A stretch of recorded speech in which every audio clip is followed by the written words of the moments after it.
Rome connected on you. Okay, boys and girls, we're ready to start. This class is going to be about Rome, the great Roman Empire, ancient Rome as well. In other words, we're going to start with Remus and Romulus, who were the two originators. Uh, so does the legend go, because we really don't know. But they were, as far as the legend is concerned, they were the first to uh, to found Rome, to found the Roman state. Um, so let's begin. Let me give you a little bit of rules of the class. This is an open forum. And what an open forum means is that we welcome your comments. We welcome your questions. We welcome anything from the students. Uh, if you have a question, you can just ask openly. You can say, Mr. Scull, I have a question. Or you can raise your hand, or you can send a chat. However, I don't always read the chats because I get rid of the little lower bar that tells me when a chat is coming through. So if you send a chat, I might not see it. So it's better that if you have a question, you just ask. Simple as that, or you raise your hand. If I see that you're raising your hand, I will ask you. So it's open forum. I mean, I don't want to be just lecturing.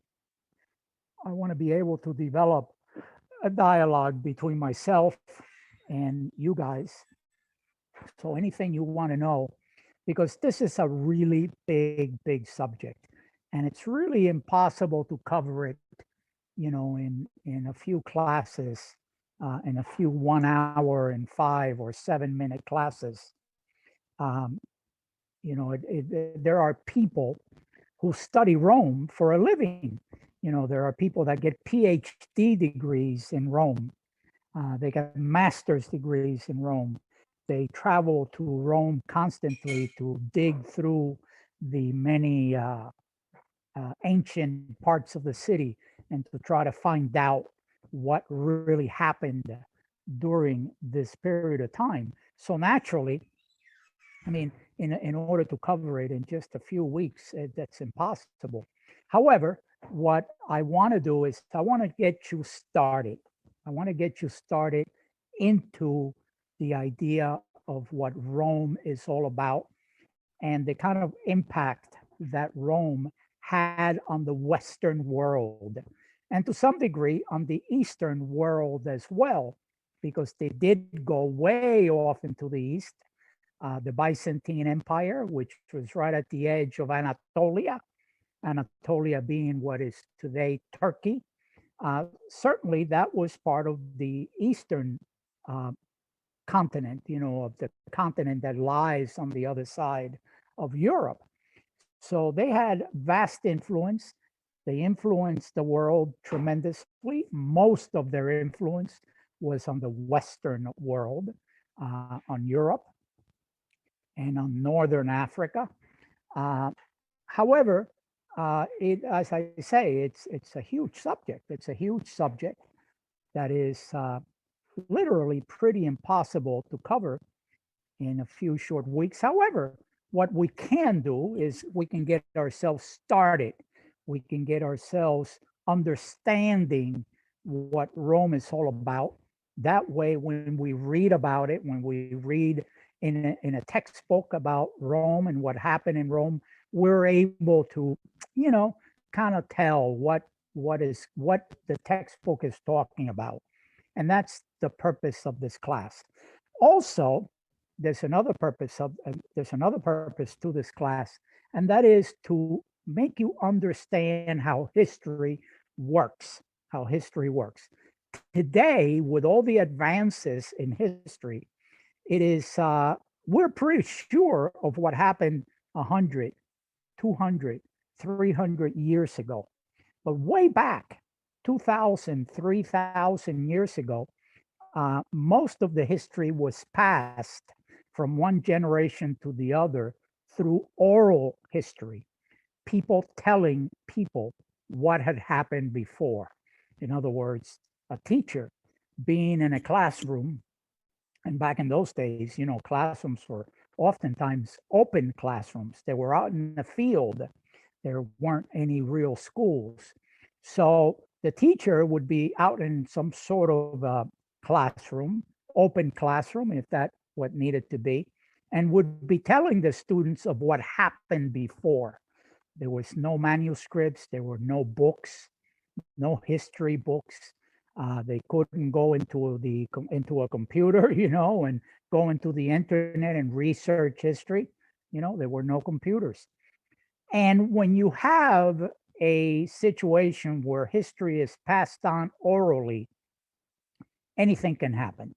Uh, by the time 5 or 6 generations go by, that information can change. And then it's no longer true exactly what happened. It becomes a myth, it becomes mythology. And that's what often has happened with these ancient civilizations. Greece, uh, the Persian Empire, Mesopotamia, all of these empires that grew at a time when advances weren't really there. Most history had to be carved into tablets, into large tablets, oftentimes made either out of wood or made out of stone. So it was impossible to carry a big piece of stone around with some information on it. So the best way to pass on information was orally. But orally, when you pass information orally, you can't really count on it. You can't count on that information staying true all the way straight through the times. And this is the case with Remus and Romulus. We don't really know. Um, we have an idea of who they were, but we don't really know what happened. We know what people say happened, but there's a lot of academics that say, well, gee, that didn't really happen. It's impossible to really tell. And as time goes, and these archaeologists and anthropologists continue to dig through rubble, and they continue to dig through ruins of cities and buildings, little bit of information is beginning to surface, and they are able to put it together, kind of like a crossword puzzle. So, you know, so when you hear, or when you read about the mythology or the legend behind Remus and Romulus, of how they started, how they founded Rome, that Romulus killed Remus, and that's how the city of Rome became Rome, and all of that stuff. We really don't know. We sort of pass it along as part of history, but with a caveat we sort of put in there. We say, but be careful. This is what they were saying back 3,000 years ago, but we don't know whether it's true or not, right? So, keeping all of that in mind, let's begin by saying that the Roman Empire reached its greatest size under the reign of Trojan in I'm sorry, let me get rid of this little bar that just annoys me to no end. Um, the Roman Empire reached its greatest size under the reign of Trojan in 117 CE. Um, and let's before we even go this further, let's uh, let's get a couple of rules uh, of what things mean. All right, so you're going to see throughout this presentation the acronym BCE, like this, right? BCE, and that means before Common Era. before Common Era. Common Era being the birth of Christ. So when you see something that says 300 BCE, that means 300 years before the birth of Christ. When you see CE, that means Common Era or Current Era, either way, it doesn't make any difference. And those are the dates we use today. 2021.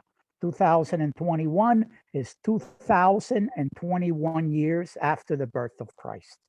Now, these two terms are fairly new. They're fairly new. Up till recently, uh, these terms were BC,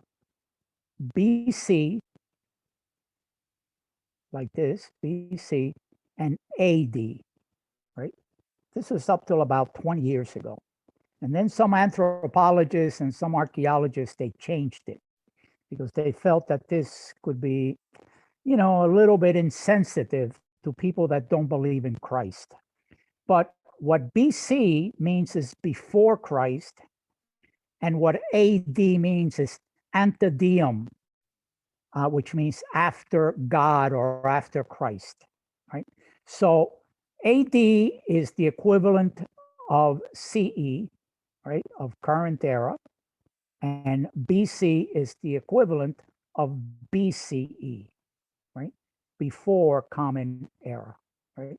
So don't get confused. Keep that in mind, because throughout the presentation, as since I give you information from books and things that I research for you, there you might see BC, uh, you might see BCE, you might see AD, you might see CE. In any case, if you get confused or you want to know, just ask me, and I'll tell you what it all means. Right? I'll tell you what it all means. But anyway, um, the Rome's greatest, largest period or greatest period was in the year 117 CE, Common Era or Current Era, meaning 117 years after Christ, after the birth of Christ. And this would be a map of how big they had become. Um, this is pretty incredible. This is outstanding. Um, and we look at this today and we say, wow, these are people that were basically at the beginning of the Iron Age. You know, they didn't have any airplanes, they didn't have any bombs, they didn't have, they had swords. They had swords, they had knives, they had body armor that they would put on themselves, maybe a metal helmet. They had horses, they had catapults, but that's all they had. And how they managed to take over such a large territory. This goes all the way up to England. This is the British Isles over here. So they made it all the way up to England, to what is now England. And it went up, all the way up to Germany and, the southern part of Germany and across Central Europe and over into, Anatolia. This is Anatolia right here. This area right here is where Turkey sits today, which is Anatolia. I mean, they made it really, really a long way away from home. Egypt, they, they were the lords over Egypt. Um, Mark Antony married Cleopatra and had children with her, and so did Julius Caesar. Julius Caesar uh, had children with Cleopatra, and so they were pretty amazing. And we're going to talk about all of this. We're going to talk about their inventions. And that's going to be a little bit closer to the end.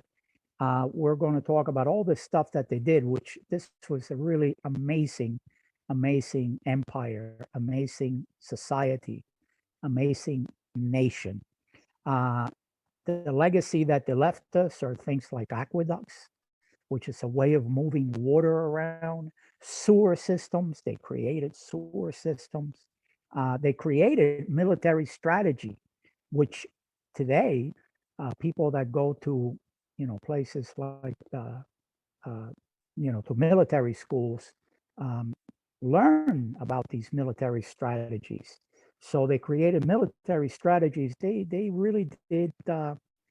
They had incredible accomplishments throughout the time that they were an empire, throughout the time that they were a large nation.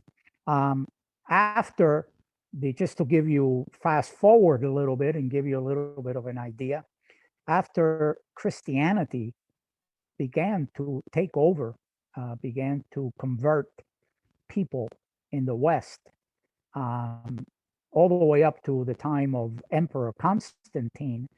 Emperor Constantine was the first of the Roman emperors to accept Christianity. And in reality, that was the beginning of the end for Rome. Christianity was somewhat of a passive uh, religion. They believed in peace. The Christians back then believed in peace. They believed in brotherly love. And that meant that the zeal or the zest for battle, for conquering, left left Rome. They didn't have it anymore. And Rome was split, and you're going to see that later. Rome was split into two empires, the Byzantine Empire, which is over here, and the Western Empire, which was on this side over here, right? But that was the beginning of the end. From there on in, all of the enemies that Rome had developed over the years, uh, the Etruscans and the Gauls and all of those, uh, the they began to realize that Rome was weak. They were weaker than when they were not a Christian nation, and hence a battling, a fighting, a conquering nation. And they came in and they destroyed Rome. Eventually, Rome became just one country, just Italy, and it became Italy. For a while, it was a kingdom. There was a king of Italy. That king was deposed right around Second World War, and now Rome is back to being a republic. So I'm going fast forwarding a little bit, just so that you get an idea of what you're dealing with. But we're going to talk about all of this now. Um, This is the Rome that we will discuss in this class. The Roman civilization began as an Italic settlement in the Italian peninsula, traditionally dated to 753 BC, before Christ. BC or BCE, whichever way you like to look at it. BC. That grew into the city of Rome, and which subsequently gave its name to the empire over which it ruled, and to the widespread civilization the empire developed. The civilization was led and ruled by the Romans, alternately considered an ethnic group or a nationality. The Roman Empire expanded to become one of the largest empires in the ancient world, still ruled from the city with an estimated 50 to 90 million inhabitants. Imagine 50 to 90 million inhabitants 3,000 years ago. That was pretty large, roughly 20% of the world's population at the time, and covering 5 million square kilometers. That's a pretty big territory. One at its height, in AD 117, which is the map that I showed you.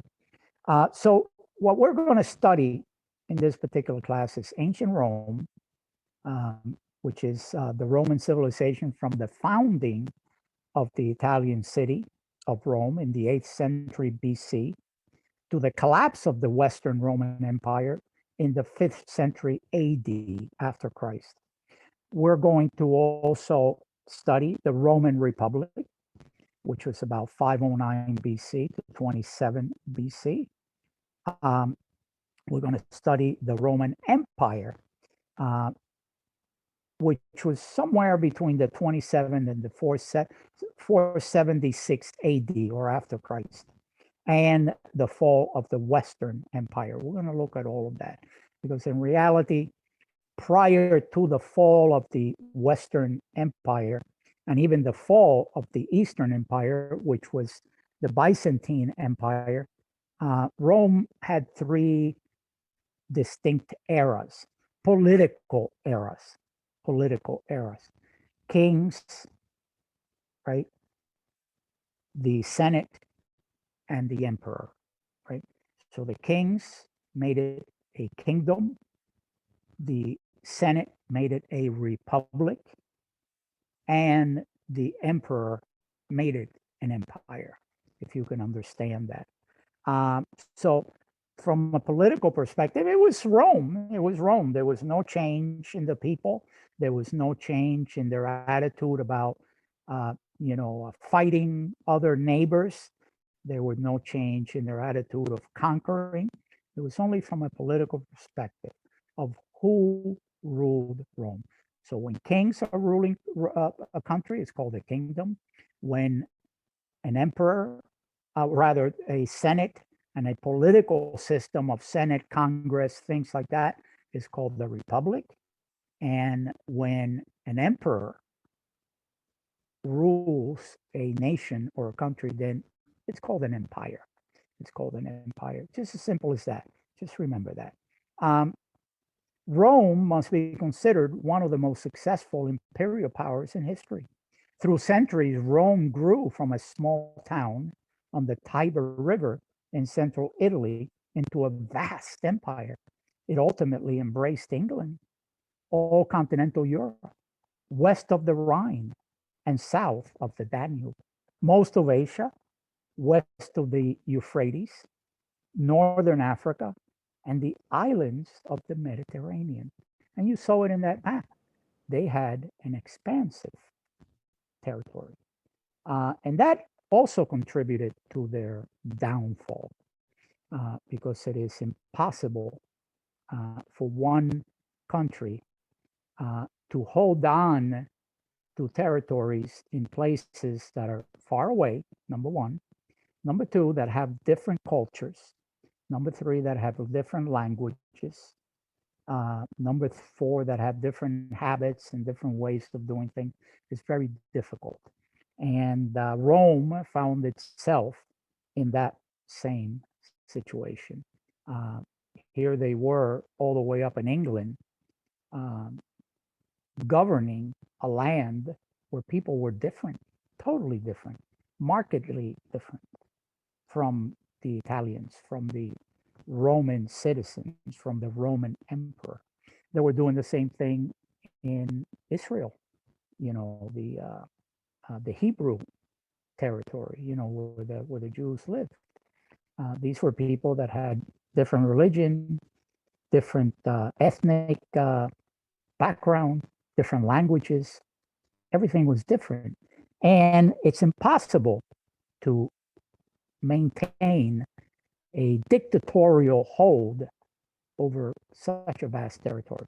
And that was another one of the reasons why Rome eventually collapsed.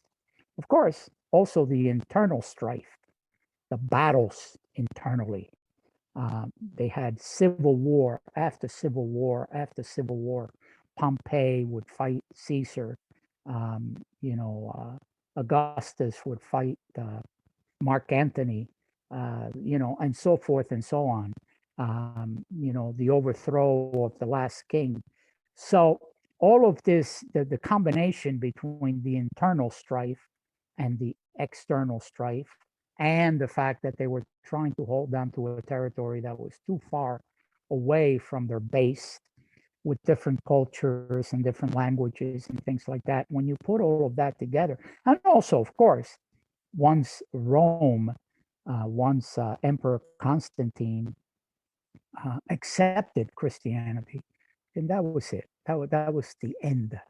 That was pretty much the end of Rome. It was only a matter of time before Rome would be taken over and broken up by other people, by the Visigoths for one.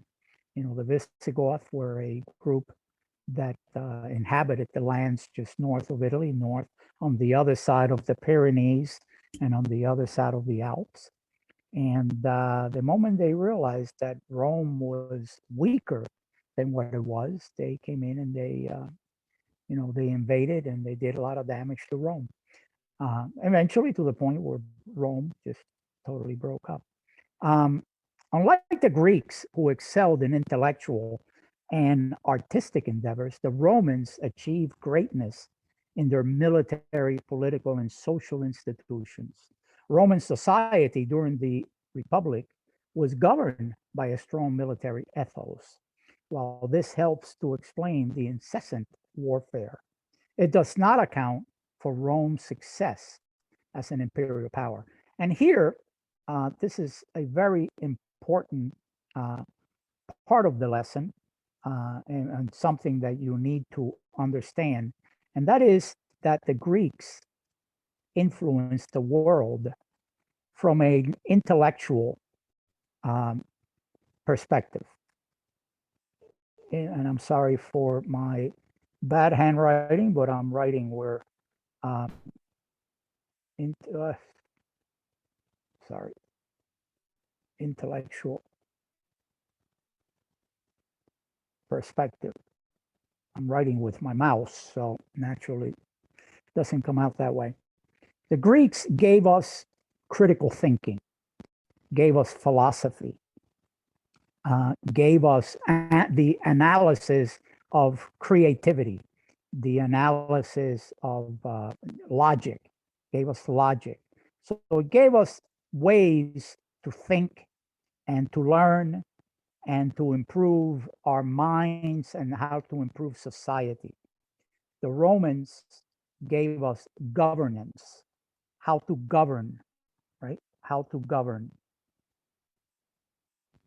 and how to fight and how to fight. So their military accomplishments and their governmental organizations are the two things that the Romans contributed to the world. The Greeks, on the other hand, they contributed with philosophy. Plato, Aristotle, Hippocrates, all of these great philosophers contributed a way of thinking. Science. Science is an offshoot of philosophy. So this is what they gave us. The Romans, and the Romans are nothing more than, than an offshoot of Greece. Legend says that Remus and Romulan were Greeks that came to Rome to establish a place to live, but that they came from Greek ancestors. Uh, so, but the Greeks gave us philosophy, logic, mathematics to a great degree. All of these intellectual endeavors, the Romans gave us warfare, military accomplishments, government.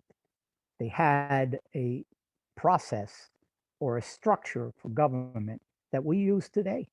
The West continues to use a similar way of running a republic, So those are the things that they contributed to us. Um, so Roman society during the Republic was governed by a strong military ethos. While this helps to explain the incessant warfare, it does not account for Rome's success as an imperial power. And that's very important to understand. Unlike Greek city states, which excluded foreigners and conquered peoples from political participation, Rome, from its beginning, allowed anyone's involvement in the social and political process. And that's why they used to say that Rome was a compilation of crooks and thieves and ex-slaves and anybody who wanted to come in and settle down in Rome. And as long as people would come in and try to contribute to society, they were allowed. The Greeks did not really go for that.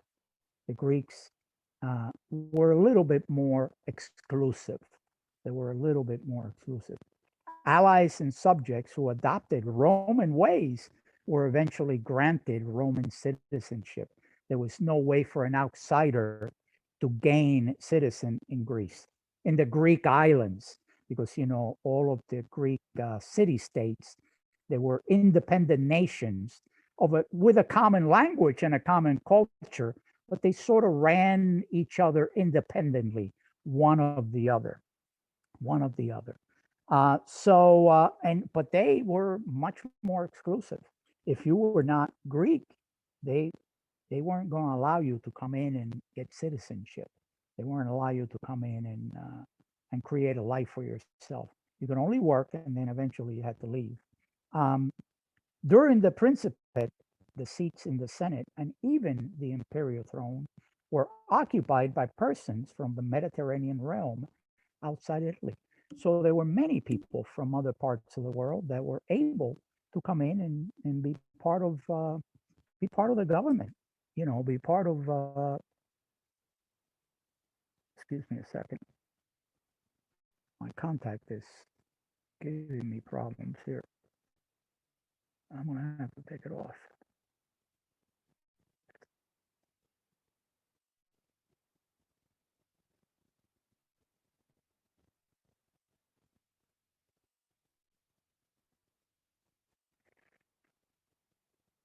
Sorry.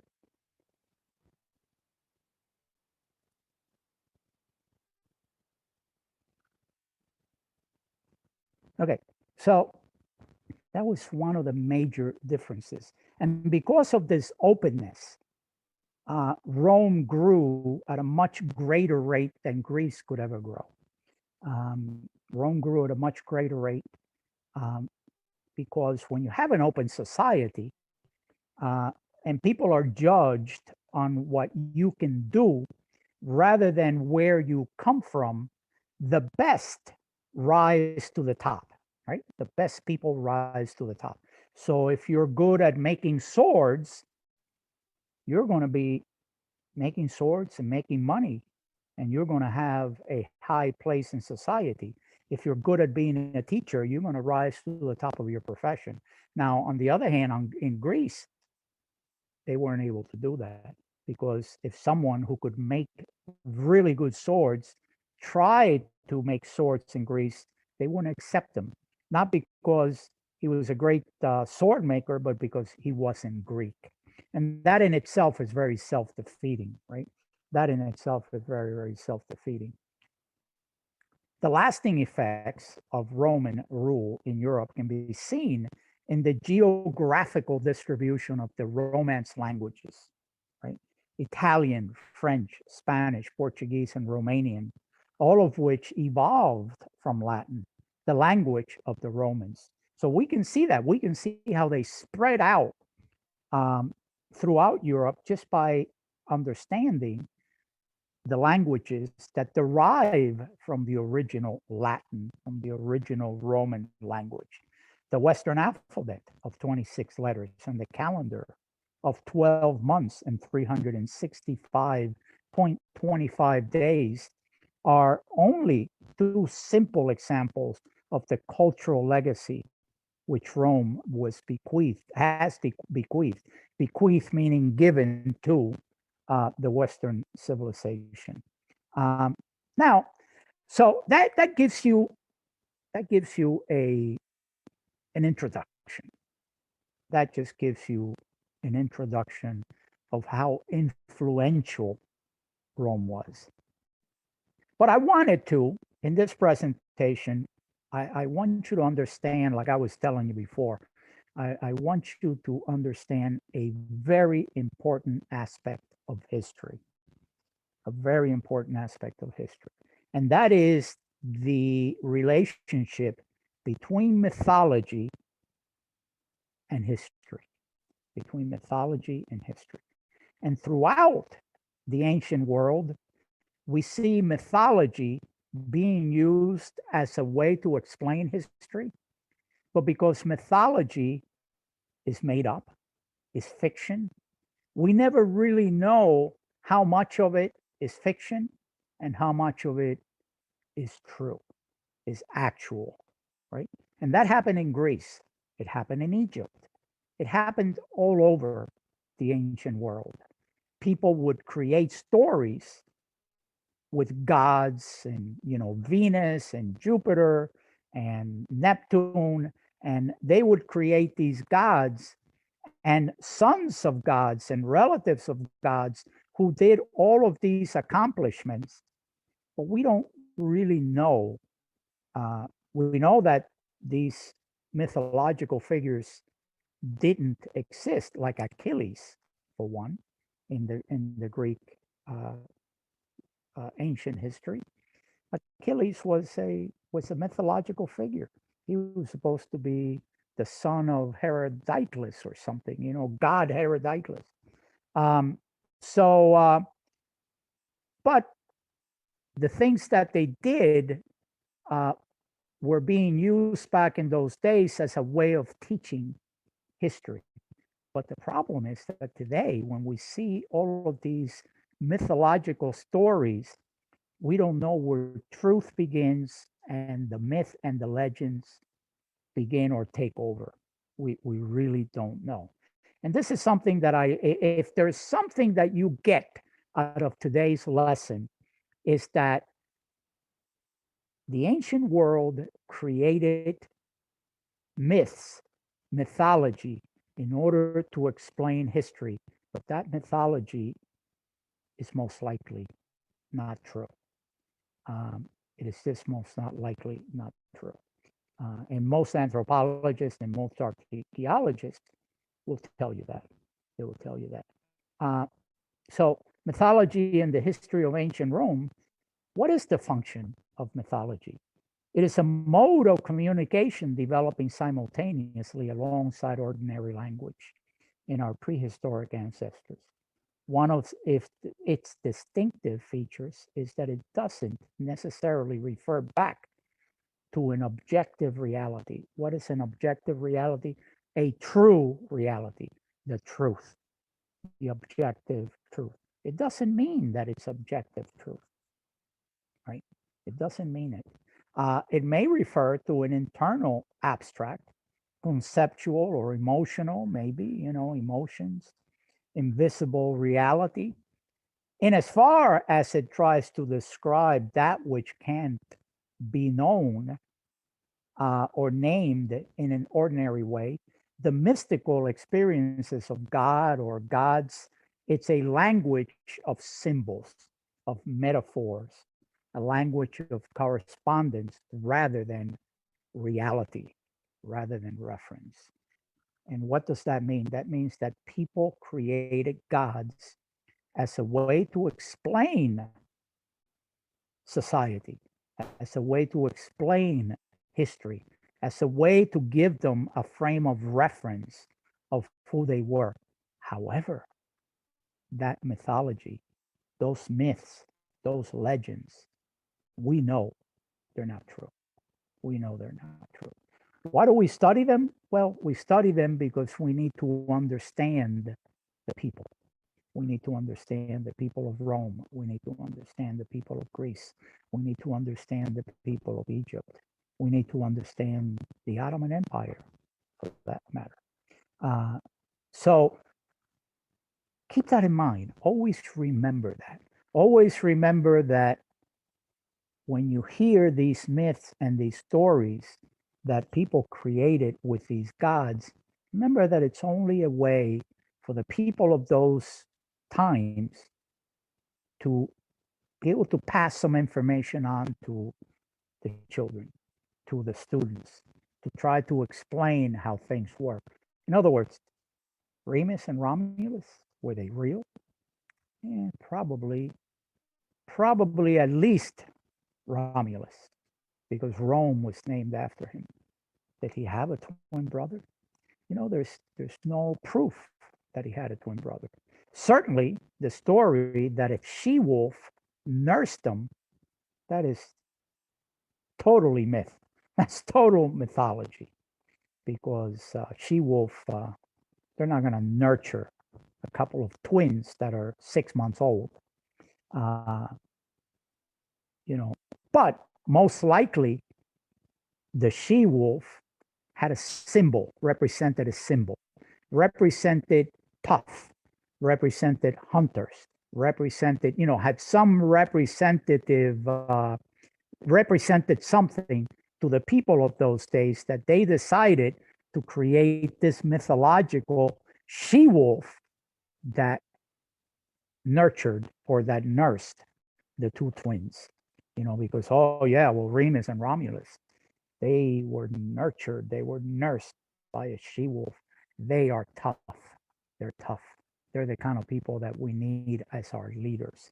That's kind of the way it goes, right? What are the four basic functions of mythology? John Campbell, a leading scholar in the fields of mythology and comparative religion, explains that myth has four basic functions. Metaphysical, mystical, that's one, cosmological, sociological, and pedagogical. What does pedagogical mean? Pedagogical means teaching, the art of teaching, pedagogy. That's the art of teaching. So, what is mythology good for? To create something mystical, something about a god that we can all look up to and sort of believe. Cosmological, in other words, to put us in contact with the cosmos. Sociological, in order to be able to teach about society and understand society. And pedagogical, because the teachers would use these gods as ways to teach their students. So those are the four functions that that mythology uh, represent. That's what mythology does. So remember that. Remember that that is what mythology is all about. Why these people back in those days needed mythology.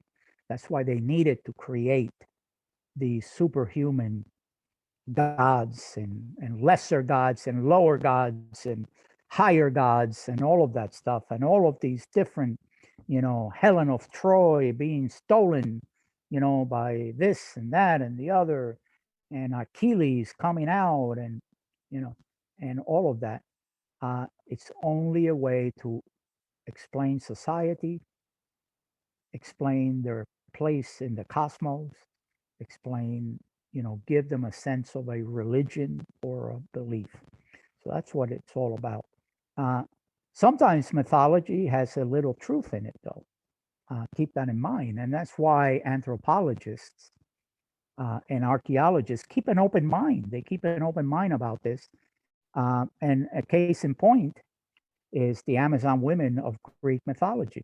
There used to be this mythology, this mythological story that there were these women in Greece that were fierce, fierce female warriors.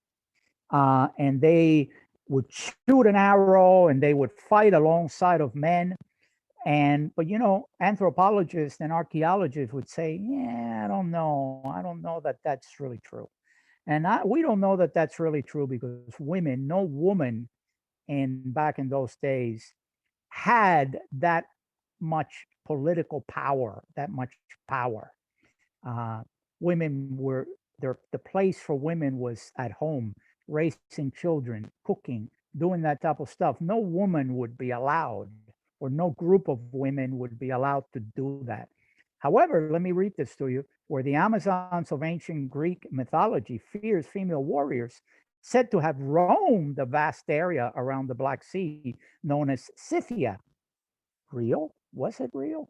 Or were they as fictitious as other Greek myths, such as Aphrodite, emerging from the genitals thrown into the sea of Jason, or Jason stealing a golden fleece? These were all of these myths, right? Modern historians assume that the Amazons, first documented by the poet Homer in the 8th century BC, were fantasy. They thought they were fantasy. But then in the 1990s, archaeologists began identifying ancient female skeletons buried in warrior graves in the same region. Some skeletons were found with combat injuries, maybe a sword through the ribs or maybe an arrow through the heart, such as arrowheads embedded in their bones, and were buried with weapons that matched those held by Amazons in ancient Greek artwork. According to Adrienne Mayer, a research scholar in the classics department and history of science program in Stanford University. So she goes, we found these women, these female skeletons, buried alongside of other warriors. That's saying that they had a very high status as warriors themselves. Thanks to archaeology, we now know that Amazon myth, once thought to be fantasy, contain accurate details about the steppe nomad women. The steppe is that area in Asia, between Asia and Eastern Europe, that is made up of grass, right? These huge plain, flat fields of grass. And that these women that lived in the steppe, uh, these nomad women who were the historical counterparts of mythic Amazons. So that they exist. Mayer, who is also the author of The Amazons, lives and legends of warrior women across the ancient world. This is what she said. So are myths true? Or are they not true? Well, we have to be very careful with whether they are or they're not. We have to keep an open mind. And we say, well, certainly uh, Jason stealing the golden fleece and all that stuff, maybe that stuff is not true. Maybe Achilles having a superpower with the exception of his Achilles heel. Maybe all of that is myth. But maybe some of the things that were accomplished by the Greeks around that time, maybe they weren't myth. So I wanted to get that straight. I wanted to get that out there for you guys to understand.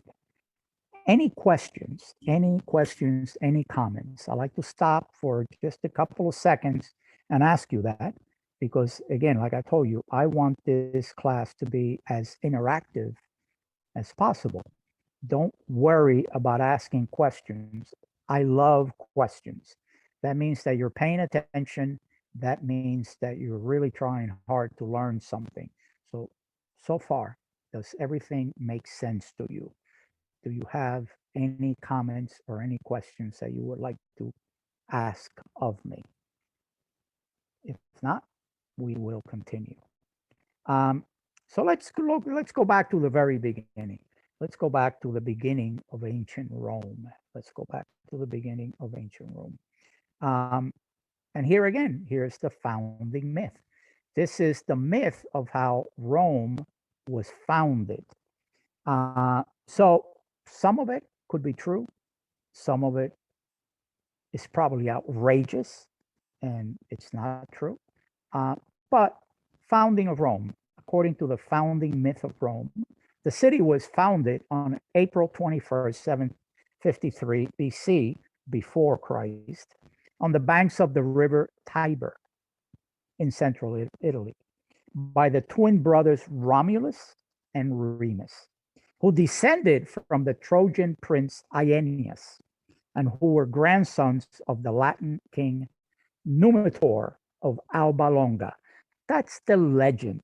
That's what the oral history was passed on from generation to generation. Were they?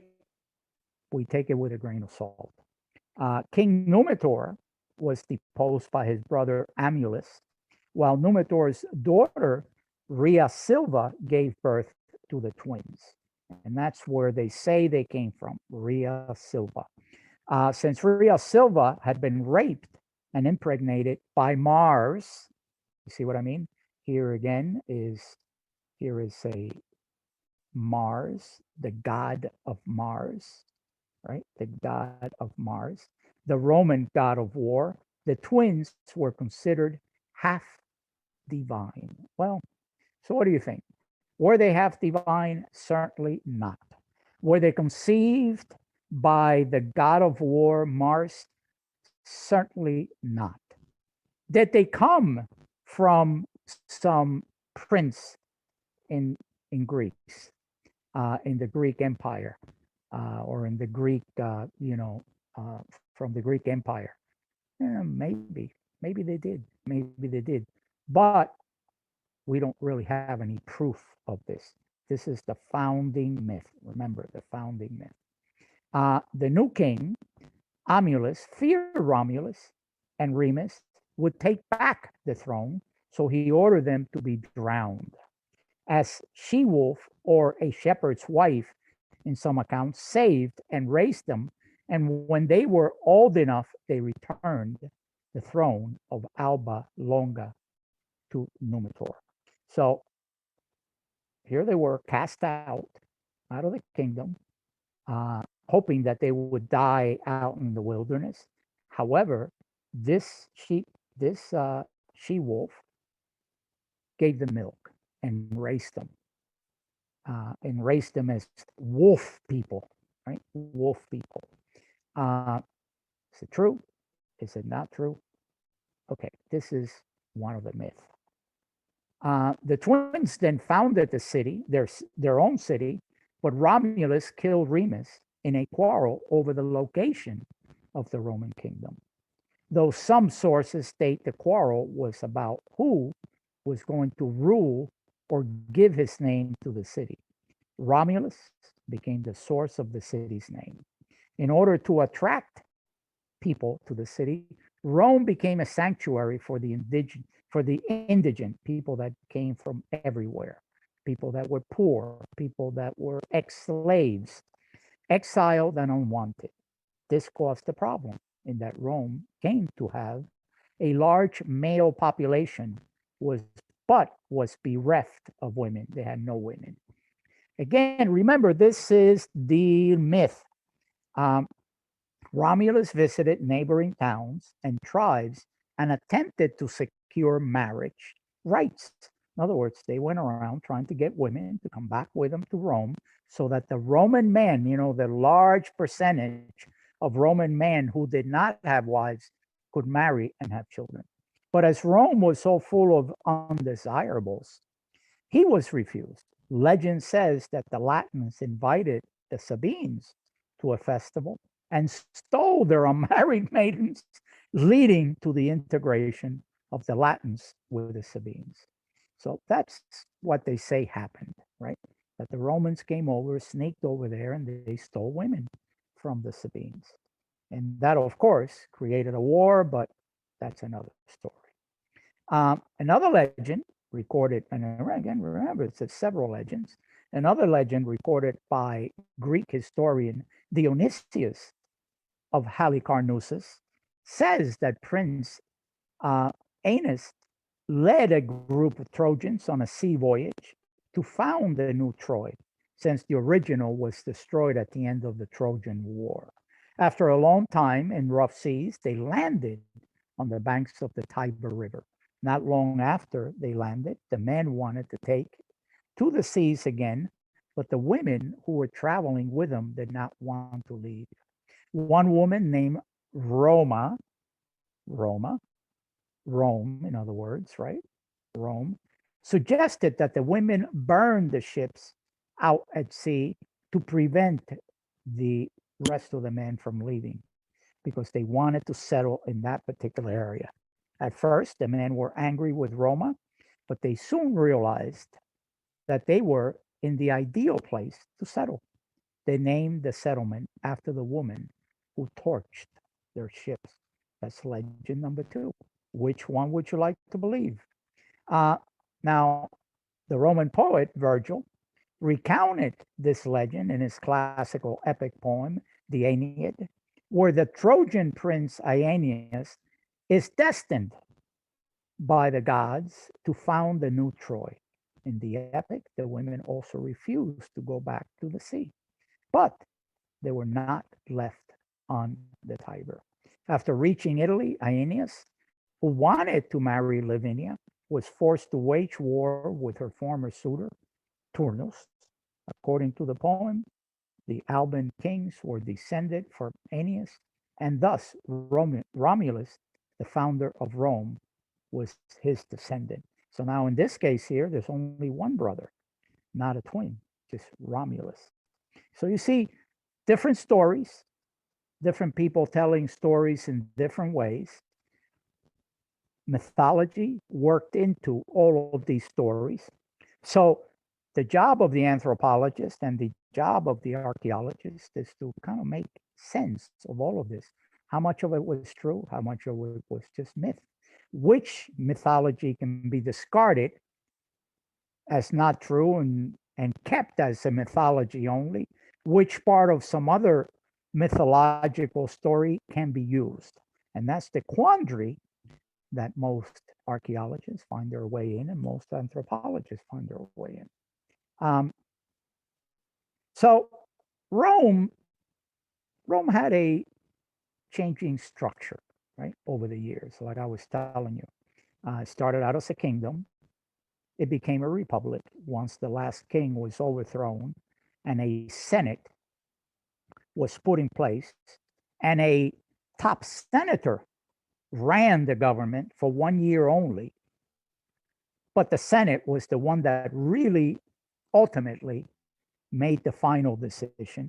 And that was called a republic because the moment you have a Senate, you have a Congress, you have a Senate, you have a representative government, a government that is voted in by the people and they represent the people.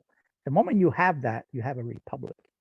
And then when that is done away with and the Senate becomes less powerful or becomes non existent at all, and you have one emperor that is really calling the shots, then that's called an empire. And Rome went through the whole gamut and actually went backwards now because after the empire, it became a kingdom again, and now it's a republic. So history in in Italy has repeated itself over the years. It has repeated. It's repeating itself, amazingly enough. So let's take a look again. Let me pause again. I want to ask you: uh, do any of you have any questions? Do any of you have any questions? Any questions whatsoever? Let's air them out. Here is Romulus and Remus, the two twins that uh, the historians from back in those days, 3,000 years ago, they swore these guys were real. And most likely Romulus was real. Um, Remus, maybe not. Um, but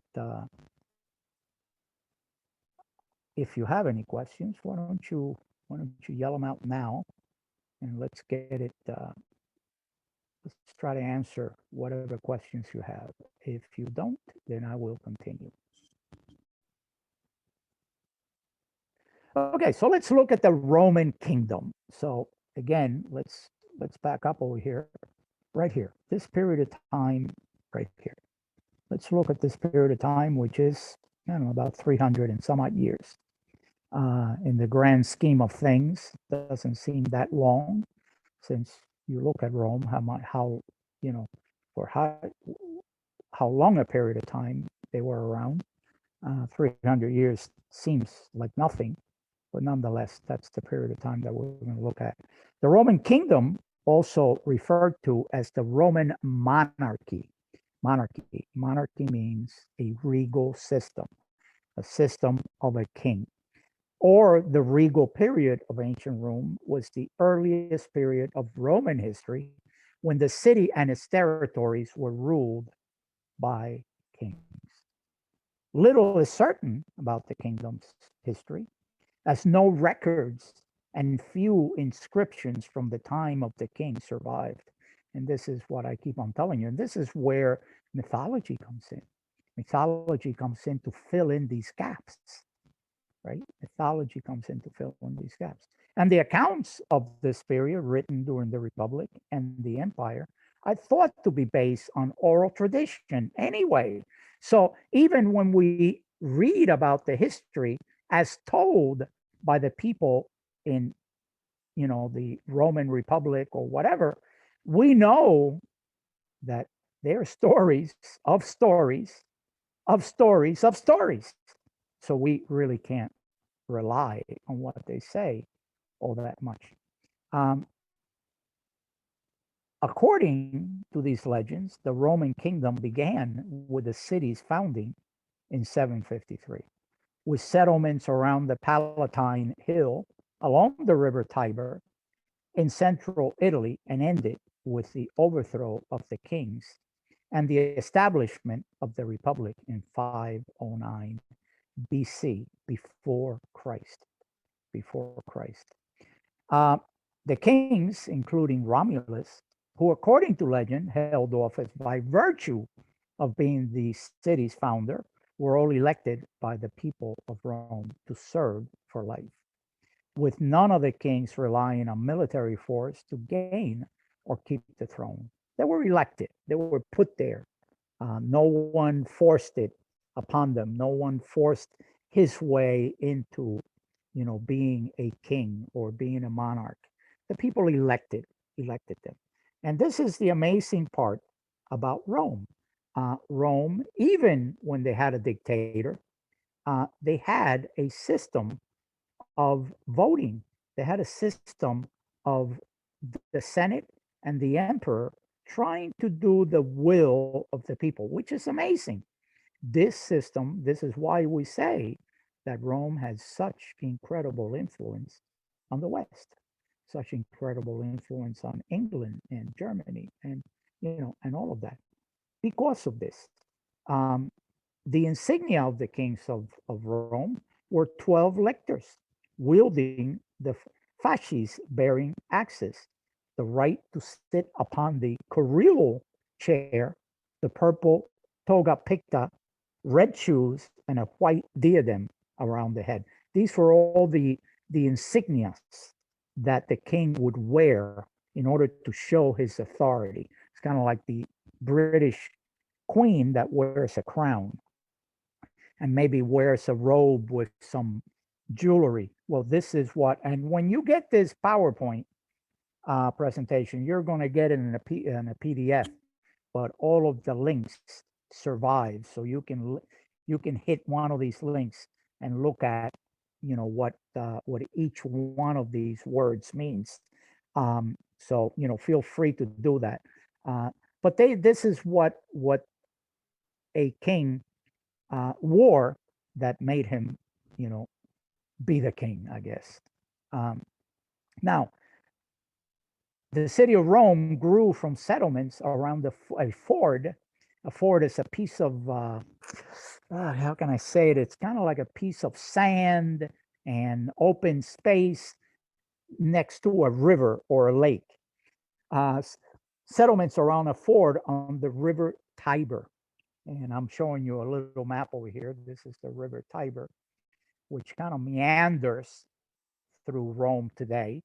And adjacent or right next to the river Tiber, right by this ford over here, was where Rome was first established, where the first buildings in Rome first went up.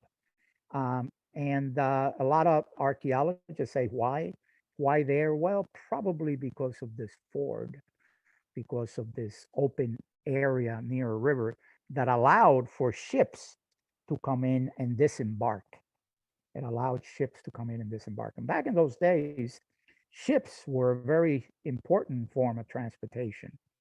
Um, a ford in the River Tiber, a crossroad of traffic and trade. According to archaeological evidence, the village of Rome was probably founded sometime in the 8th century BC, though it may go back as far as the 10th century BC, by members of the Latin tribe of Italy on the top of the Palatine River, of the Palatine Hill. And this is the top of the Palatine Hill right here. So if you ever go to Rome, you're down a little lower here, and then you climb up a highway, not a highway, but a street. You're driving through a street back here, and that gives you access to the top of this hill. And this is where the city of Rome first was was begun.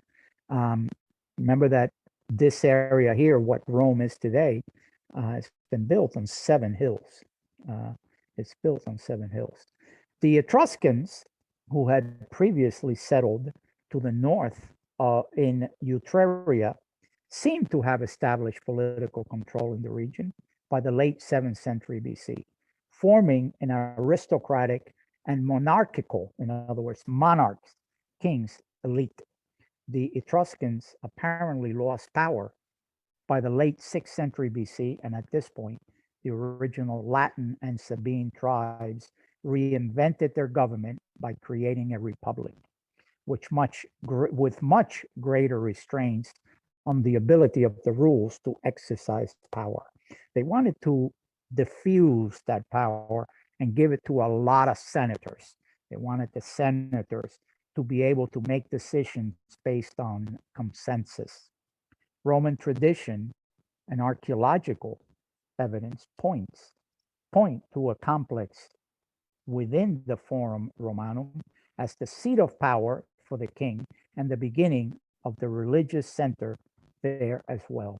Numa Pompilius, the second king of Rome, succeeded Romulus, began Rome's building projects with its royal palace, the Regia, and the complex of the Vestal Virgins. So that's kind of like the way it all started. It's kind of like the way it all started. So I wanted to take you to the very, very beginning. There are always, when I'm in different classes and we talk about Rome, someone will say, "Oh, Remus and Romulus, they were the beginners. They were the founding fathers of Rome." And I always say, yes, maybe no. We're not really entirely sure. But what we do know is that, things evolved. Things seem to have evolved in a much slower way, in a much slower way. Now, we are pretty much at the end of the class. So what I'm going to do is I'm going to put a little note here um, depicting that we made it all the way to this particular. So we're going to say right here, end of first class, and then we'll pick it up again next time, and we'll know exactly where we were. And then next class we will discuss. We'll begin to discuss government, the actual government of Rome, and that's what I want to do. The first few classes is going to be, maybe a little boring because we're going to be dealing with people and how they managed the government, how the government was structured and things like that, because you need to understand that. But the fun thing will be towards the end. At the end of the class, we will look at all the fun stuff. We're going to look at the wars, at the military strategy. We're going to look at the Colosseum, the battles in the Colosseum. Where we are going to look at the Punic Wars, which are very, very important wars for you to try to memorize and remember. We're going to study about Hannibal, who pretty much almost took over Rome. He could have destroyed Rome had it not been for a couple of things that he did wrong. But we're going to look at all of that. We're going to look at the gladiators. We're going to look at the roads, at the Roman roads, which are really outstanding roads in Rome. And we're going to look at the uh, progression of the various emperors and kings and all of that stuff. A lot of them we're going to try to skip over. Not that we want to skip over, where I'm just going to mention who they were, but we're not going to go deep into their rule because they were minor. There are some major characters in Rome, like Mark Antony, Julius Caesar, Pompeii, so many of them that were important. They were important figures. We will discuss those. Um, but then, the fun stuff, So hang in there. The fun stuff will come in at the end, and we're going to see a lot of really interesting things. Hopefully, by the time we finish this class, you will have a fairly good idea of the impact of Rome on Western society, on Western thought. Like, for instance, here, the Colosseums, they would fill them up with water, and they would have sea battles in the Colosseum. So these are some of the things that a lot of people don't know. We're going to talk about Roman architecture. We're going to talk about Roman roads, all kinds of fun stuff. Anyway, so we're going to leave it here. Again, I reiterate, does anybody have any questions whatsoever? Anything you want to tell me? Say anything. Say Rome was great. Rome stunk. What a mess. Whatever you want to say. Otherwise, and let me see who is here. We got Lucas Lee. We got Eric Gong. We got Justin. We got Soul. We got a lot of people here. Well, if no one has any questions, I will say to you what I say to everybody. And do you know what that is? See you later, alligator. See you later, alligator. After a while, crocodile. Bye. Bye, thank you.